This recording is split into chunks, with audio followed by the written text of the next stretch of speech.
اب ہم عمرہ کا طریقہ شروع کر رہے ہیں. تو سب سے پہلے ہم کیا کہتے ہیں نیت کرتے ہوئے؟ لبیک عمرہ، لبیک عمرہ یا اللہم لبیک عمرہ.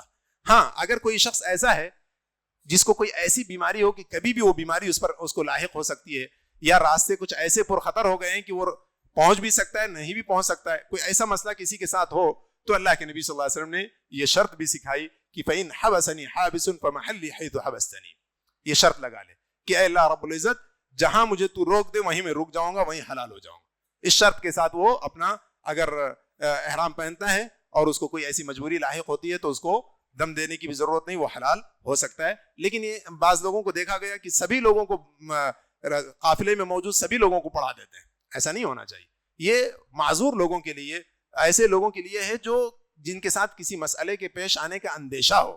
سبھی کو اللہ کے نبی صلی اللہ علیہ وسلم نے نہیں سکھایا وہ چیز، اور نہ اللہ کے نبی صلی اللہ علیہ وسلم نے کبھی خود یہ چیز اپنائی. تو لہٰذا سبھی لوگ نہ پڑھیں، لیکن جس کو کسی قسم کا خدشہ ہو ایسے معاملات کا کہ میرا حج کبھی بھی رک سکتا ہے، یا میری بیماری کبھی بھی مجھ کو روک سکتی ہے، یا میرا مسئلہ کبھی بھی میرے لیے رکاوٹ بن سکتا ہے، تو ایسی صورت میں یہ شرط لگاتے ہوئے وہ عمرہ کی نیت کرے. تلبیہ لبیک یہ جو ہے تلبیہ کہلاتا ہے. اللہ کے نبی صلی اللہ علیہ وسلم نے ان الفاظ کے ساتھ تلبیہ کہا. کچھ اور کلمات بھی ہیں لیکن اللہ کے نبی صلی اللہ علیہ وسلم سے یہ وارد ہے، ہم اسی کو پڑھیں گے. لبیک اللہم لبیک لبیک لا شریک لک لبیک ان الحمد والنعمت لک والملک لا شریک لک. اس کی کیا فضیلت ہے؟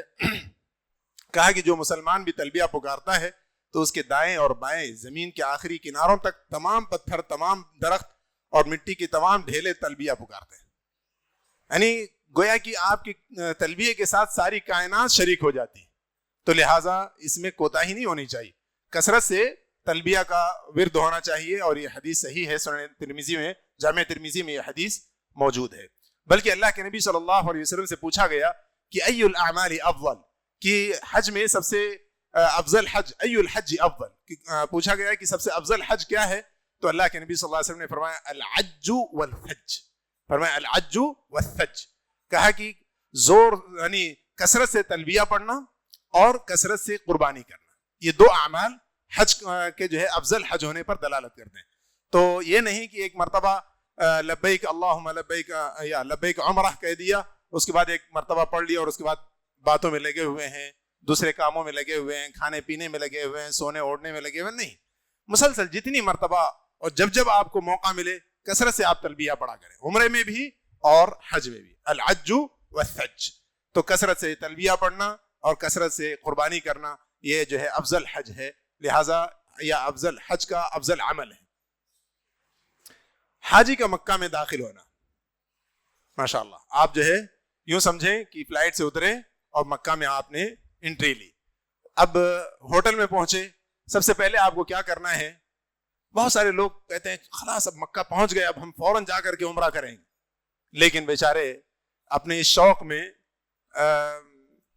عبادت کی روح گنوا دیتے ہیں. کیا ہوتا ہے؟ شوق میں چلے جاتے ہیں عمرہ کرنے کے لیے، حالانکہ سفر کی وجہ سے تھکاوٹ، نیند اور نہ جانے کیا کیا، اور خاص طور پر اگر پرائیویٹ نہ ہو سفر آپ کا بلکہ سرکاری سے گئے ہیں تو ہر جگہ لیٹ اور ہر جگہ تاخیر اور ہر جگہ مسائل، جس کی وجہ سے آدمی تھکاوٹ سے چور ہو چکا ہوتا ہے. لیکن مکہ کو دیکھتے ہی شوق میں چلے تو جاتا ہے، لیکن وہ پھر اس کو وہ مزہ نہیں آتا یا وہ روح کو نہیں پہنچ پاتا. تو لہٰذا یہ کسی حدیث میں نہیں ہے، لیکن میں کہوں گا کہ اگر واقعی آپ تھک چکے ہیں تو لہٰذا پہلے جا کر کے آرام کر لیں.